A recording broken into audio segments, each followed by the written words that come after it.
All right. So we're going to talk a little bit about Israel and the fact that they're God's chosen people. Okay.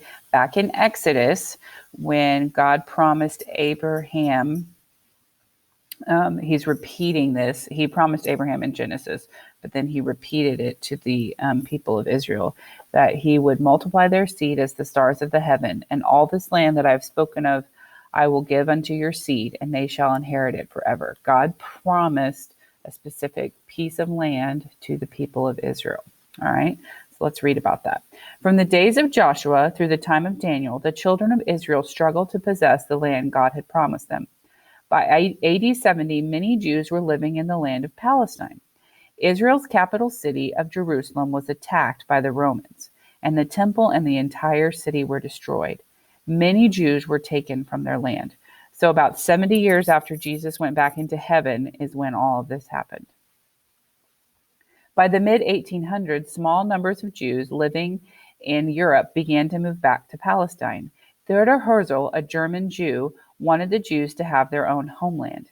In 1896, Herzl began a movement to obtain a homeland. The movement became known as Zionism. The word Zion is often used to refer to Jerusalem or to the whole Jewish nation. During World War I, Great Britain issued the Balfour Declaration. The British promised the Jews that they could settle in Palestine.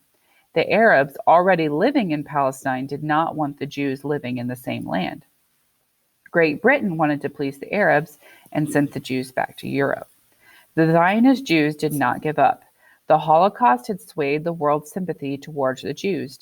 Zionist groups in Palestine began working toward establishing a Jewish nation. The United Nations attempted to divide Palestine peacefully between the Arabs and the Jews.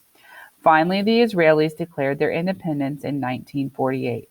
After that, the Arabs attacked the Jews and sought to drive them out of Palestine. Against great odds, the Jews were victorious, and the modern state of Israel was born.